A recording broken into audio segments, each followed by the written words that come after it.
brain is constantly interacting and communicating with everything going on in your body. Yes, you have a blood-brain barrier, but it's not like it's something that's just inviolable. It's permeable, and things go across and impact it. What causes a broken brain? Now, most of us never learn how to manage our own health. We don't get an instruction manual when we're born. We don't get a guidebook. We don't have, help, like we do with our apps, help section. And we basically fumble our way through, and we try to use all sorts of practices we think might be helping us, but they're actually harming us. We eat too much sugar to get energy. We drink too much caffeine. We have too much alcohol, and we manage our emotions and our mental state through self-medication, sometimes even worse drugs. And we use it to manage our minds and our moods, but we don't connect these behaviors with how crappy we feel. So the key insight here is that your brain is not just this disembodied organ that is sitting in your skull connected from the rest of what's going on in your body.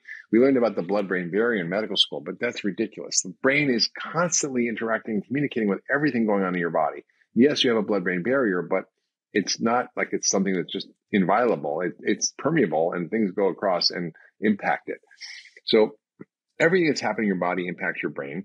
In fact, the title of my book, The Ultra Mind Solution, was how to fix your broken brain by fixing your body first, right? Fixing your body first. And then you can see, well, then maybe I have some issues with my thoughts and my emotions and my feelings and my trauma, whatever. But if you are eating a crappy diet, if you're drinking too much, if you're smoking, if you're not exercising, if you have mercury poisoning, if your vitamin D is low, if you're B12 deficient, if your thyroid's not working, your brain's not going to work. So you just got to figure out how to get your brain healthy. So fixing your brain starts with fixing your body and optimizing all the inputs into your system and minimizing the bad stuff, right? The bad inputs, whether it's stress, poor diet, toxins, allergens, bad bugs, drugs like caffeine, alcohol, sugar, whatever's causing your brain to not work.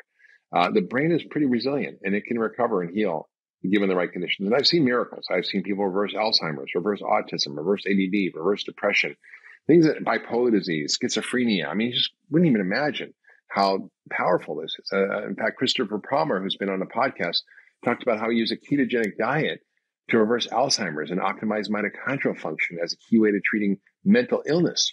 There's departments of metabolic psychiatry at Stanford, of nutritional psychiatry at Harvard. So we now actually have an understanding that the stuff I was talking about 15 years ago, by the way, was way ahead of its time and also extremely important to understand if we're going to fix our brains. About 30 years ago, almost, I developed chronic fatigue syndrome. And it felt like I had dementia, depression, and ADD all at once. My brain was broken. I really couldn't focus. I couldn't pay attention. I used to be able to see 30 patients a day, remember all their medical history, dictate them at the end of the day with no problem. I couldn't remember where I was at the end of a sentence from where I started. I couldn't read my kids a book out loud and actually understand it at the same time. My brain really was broken. I couldn't sleep. I was exhausted.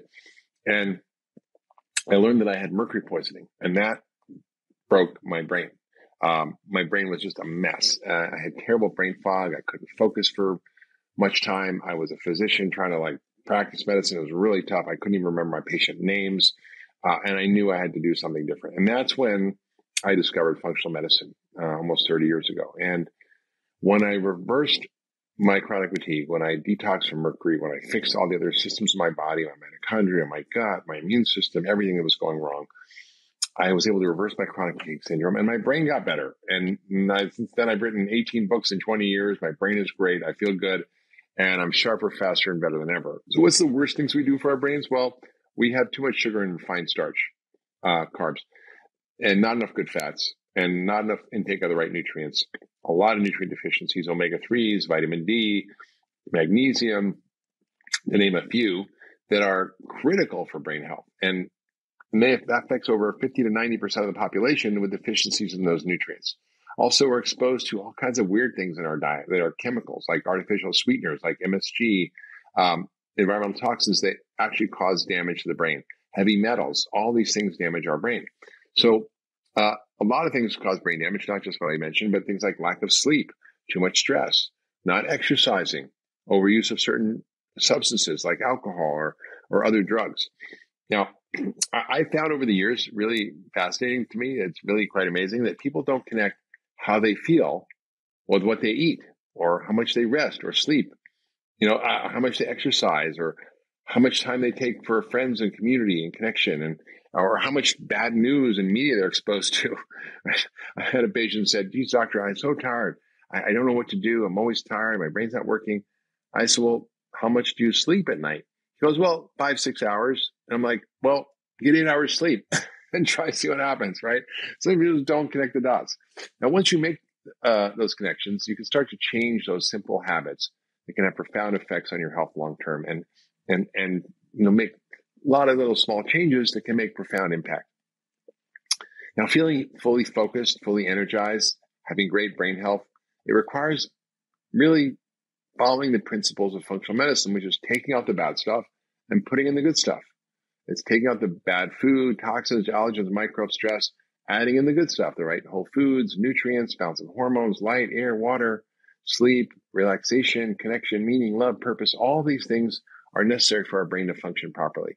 And most of us don't get enough of the good stuff. We don't get whole, real food. We often are deficient in nutrients. We're not exposed to enough natural light. We don't get enough fresh air. We don't drink clean water because most of it's polluted. We don't have periods of deep rest and relaxation. We don't sleep enough. We don't live in rhythm. We don't exercise. We're too focused on being busy in our careers and all kinds of stuff to focus on community and meaning and purpose and love. And so we basically have to optimize those things in order for us to be healthy. So what are the things that I really focus on? Well, food is the number one thing that controls your brain. And we've seen miracles by simply people changing their diet, from treating depression to Alzheimer's to everything from ADD to even schizophrenia, as I mentioned. So eating real food is so important. When I say real food, I mean real food, not processed food or ultra processed food. Whole, organic, fresh, local, unprocessed food. Basically, it has a barcode or a label, you might want to get rid of it. If your great grandmother wouldn't recognize it as food, don't eat it. Does she know what a Lunchable is or a Pop-Tart? Probably not. Junk food is just bad. Fast food is bad. Ultra processed food is bad. Some processed food is okay. A can of sardines is processed, right? It's in a can. It's got salt, maybe oil. A can of tomatoes is processed. It's tomatoes, water, and salt. That's okay. But if you can't recognize where it came from, like a Pop-Tart, you probably don't want to eat it. And some things that seem like real food are really not, like yogurt. Yogurt is often filled with high fructose corn syrup, colors, additives, gums, thickeners. All these things are pretty nasty for us. Also, you want to eat a lot of colorful fruits and vegetables. I know you hear me say this all the time, but these are full of phytochemicals. These impact the brain. The deep, dark reds, yellows, oranges, greens, blues are so important because the color is where the phytochemicals are. It's where the medicine is. These are anti-inflammatory compounds. They're detoxifying compounds, antioxidants. They're mitochondrial boosting, energy producing compounds, brain powering molecules. We need to eat that. So get lots of colorful plant foods, blueberries, dark green leafy vegetables. Also go for the slow carbs, not the fast carbs, right? I'm not saying no carbs. I mean, basically, broccoli is a carb, right? But it's quite different than white bread or from sugar. Cauliflower and ice cream are all carbs, right? But cauliflower is good for you, but an ice cream sundae is probably not, right? So eating whole plant foods also with lots of fiber helps to reduce the surges of sugar that cause some of the problems. In fact, we call now Alzheimer's type 3 diabetes. It's like diabetes of the brain from too much sugar. So eating lots of fiber helps slow the surge of sugar. Nuts, seeds, lots of veggies, whole grains, beans, all really can be very helpful. And it also keeps your gut healthy. And by the way, your gut and your brain are connected. You need to maintain your healthy microbiome to actually protect your brain health and prevent Alzheimer's. Also, fat. The brain is made up of 60% omega-3 fat. It's mostly fat in your brain. So you need to be a fathead. And going on low-fat diets are pretty bad for the brain. In my book, Eat Fat, Get Thin, I talk about fats a lot and what are the good fats, what are the bad fats, and how to get the omega-3 fats from your diet, from algae or fish. My brain worked pretty good before, but I actually have gotten on a better fat diet, including things like MCT oil, which is really powerful for the brain. And my focus and my clarity has just gone through the roof. Now, also you want to optimize protein. We need protein because if you lose muscle, because you don't eat enough protein, it leads to this cascade of problems with low muscle mass, fatty deposits in your muscle, leads to prediabetes, lowers your testosterone, which you need for brain function, lowers growth hormone, which you need for brain repair, increases cortisol, which causes brain damage, literally causes the shrinking of your hippocampus, the memory center of the brain. So you want to make sure that you're having enough protein, ideally animal protein, which is better able to build muscle. And when you age faster, your brain takes a hit, it shrinks. So you can keep your brain good by eating good fats and the right amounts of protein, omega-3 eggs, protein shakes. I like regeneratively based goat whey for a protein shake in the morning, nut butters, fish for breakfast. All that is great. Also, stop poisoning your brain. Get rid of all the bad stuff: sugar, high fructose corn syrup, trans fats, food additives, preservatives, environmental chemicals, all which really are a problem. Supplements also very important for the brain. A good quality multi. Magnesium is important for the brain. Calms the brain. It reduces the stimulation of the NMDA receptors, which is actually producing Alzheimer's risk. Vitamin D is important for the brain. Omega-3 fats, probiotics, all the B vitamins, folate, B6, B12 are critical for your brain and your neurotransmitter function. And you can find all these versions, the best versions, the cleanest versions, at my online store. It's store.drhyman.com, along with other brain boosting supplements. So you need to design a plan for your life that includes your overall health, but you ought to incorporate some of these important practices for your brain. But the good news is what prevents brain problems, prevents heart disease, prevents cancer, prevents diabetes, and everything else. So now I can do a million different things, but these principles are really important for brain health. Now, if you've tried all these things and you're still struggling, you got to dig a little deeper. For me, it was mercury poisoning. I was exercising. I was trying to eat well. I was doing all the right things, taking my vitamins, but I still wasn't better. So sometimes you got to figure things out. It might be Lyme disease. It might be mold. It might be food sensitivities. It might be some gut issues. You need to probably work with a functional medicine doctor to figure it out.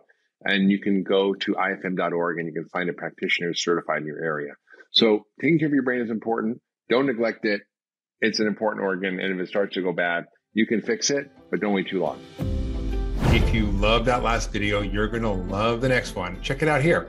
Understand that you're interacting with things, not just from an energy perspective, not just fuel to run your body, but instructions that code for every single function of what's going on in your microbiome, your metabolism, your brain chemistry, your immune system, everything.